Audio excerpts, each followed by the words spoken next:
This episode is brought to you by Hyperice, the leader in advanced warm-up and recovery technology. They have tons of innovative products, like Venom-heated wearables to help soothe sore back muscles, Normatec compression boots to speed up recovery and increase circulation, and Hypervolt massage guns to improve mobility. Loved by athletes like Naomi Osaka and Erling Haaland. Try them yourself. Get 10% off your order with the code MOVE at hyperice.com. How do you feel great on vacation? Like really good? Easy. You go to Aruba. You'll spend your time relaxing on cool white sand beaches and floating in healing blue water. You'll immerse yourself in natural wonder and find your center on an island where things move at your speed. You won't just feel great, you'll feel relaxed, renewed, and ready for life. That's the Aruba effect. Plan your trip at aruba.com. This is Optimal Health Daily, episode 2463. Do you have FOMO around food? By Jill Coleman of JillFit.com. And I'm Dr. Neil, your host and narrator.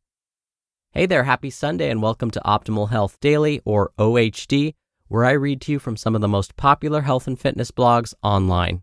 And with that, let's get right to it as we optimize your life. Do you have FOMO around food? By Jill Coleman of JillFit.com.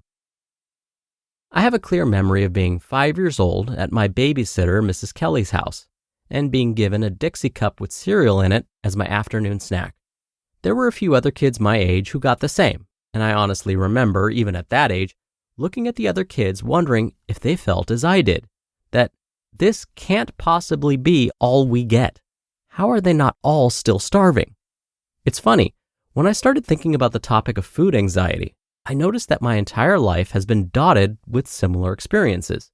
In high school, my best friend Sally and I were going to the local 7-Eleven and picking up candy, only to backtrack and also get a salty snack because everyone knows you need to have the taste of salt after a sweet, and then another sweet after salty, and back and forth, of course.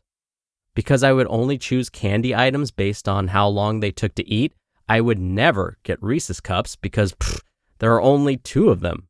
How unsatisfying and gone way too quickly.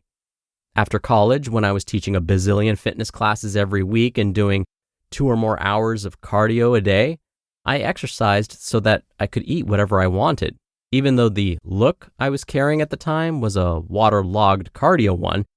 And one thing I would always do would be to get bagels on Saturday morning. I would get a sausage, egg, and cheese on a plain bagel. But what if one bagel is not enough and I'm still hungry after?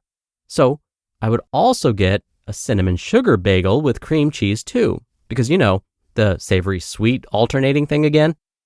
Even a few years ago, I would do a weekly Reese's Pieces cheat every Sunday night, turning it into a cozy ritual. I would bundle up on the sofa to watch my favorite Sunday night HBO show with my Reese's.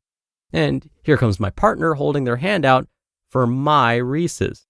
Are they insane? Don't they know I only do this once a week? I'm not sharing.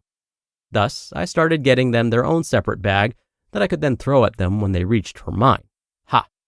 See? FOMO. Fear of missing out. Fear of missing out on the fun of food. Anxiety about the scarcity of food. Though it wasn't on a conscious level, I lived in a constant state of food anxiety. In my head, will I be able to get enough of all the yummy foods I want to stuff down my throat at this one and only opportunity because come Monday, I can't have any of it again, so I need to take advantage of it all right now. Maybe you've had similar experiences. Maybe you haven't. But I believe that many of us have an underlying anxiety about food that manifests in urgency. We don't want to miss the opportunity to have this custom cake at this wedding, or the few and far between opportunity to have popcorn at the movies, or this award-winning dessert at this special restaurant I don't know if I'll ever get to eat at again. I understand completely, and I'm actually not knocking on an every once in a while indulgence, but when it snowballs into feeling like you're missing out every single day on some potentially yummy food item, then you're actually being 100% ruled by your environment. No wonder you, ironically, feel no sense of satisfaction when you eat whatever it is you feel like you're missing out on, because you're always looking for the next chance to eat at your heart's desire. A coworker is eating something new and delicious that you just have to try. Or when your office pals hit happy hour, you'll say, I'll have whatever everyone else is having. Or at a dinner party or holiday party where you get to eat seasonal treats like eggnog, gingerbread, or those adorable little mini pumpkin cheesecakes. Or when a friend comes over to spend quality time by bringing out the wine, cheese, and crackers. Bottom line is, we can find opportunities for missing out on yummy food every single day. I can drive by McDonald's and see all the cars in the drive-thru and get depressed because look at all those people who can eat Big Macs, and I have to eat this dry chicken breast and these steamed veggies. I can feel left out when I go to my Italian in-laws' house on Friday night after a long week of work and watch everyone else devour bread, cheese, pasta, and tiramisu and make the choice not to. Or I can choose to not feel left out. I can actively choose my eating habits. I can choose to feel satisfied by my choices and actually take pride in the fact that I don't let my environment dictate my choices. In this way, I am more in control than ever. So the key, if you are feeling FOMO around food, is your attitude, how you perceive the situation. FOMO is a choice. Let other people be swayed by their environments. You make choices for your own healthy lifestyle without circumstantial considerations. Let your ability to not take things, places, and people into consideration be a source of pride and affirmation for you. This attitude shift takes practice and patience, but the good news is that the more you make your own choices and refuse to feel left out of, to be regretted later, yummy food encounters, the easier it becomes to see things that way. Essentially, it's like strengthening your willpower muscle, reinforcing it until you get to the point when the FOMO food you used to desire actually holds no appeal for you because you found a way to eat that already satisfies you. I'm currently working on a follow-up to this post where I'll go more in depth about food anxiety and what drives us to eat out of stress or because we think it makes us feel better. We think comfort food is supposed to comfort us, when in actuality, it makes us more remorseful, uncomfortable, and physically worse later. But in the moment, it's hard to be aware of that. Food anxiety is an elaborate interplay of brain chemistry, triggers, plus resulting habit loops, scarcity versus abundance mindset, and misguided stress management, including physiological factors. You just listened to the post titled, Do You Have FOMO Around Food? By Jill Coleman of JillFit.com, and I'll be right back with my commentary. When you're hiring, it feels amazing to finally close out a job search. But what if you could get rid of the search and just match? You can with Indeed. Indeed is your matching and hiring platform with over 350 million global monthly visitors and a matching engine that helps you find quality candidates fast. Ditch the busy work. Use Indeed for scheduling, screening, and messaging. 93% of employers agree Indeed delivers the highest quality matches compared to other job sites. One of the things I love about Indeed is that it filters out incompatible applicants. So when you're hiring, the process is much faster and you only have to consider applicants that are already likely to be a great fit. And listeners of this show will get a $75 sponsored job credit to get your jobs more visibility at Indeed.com/health.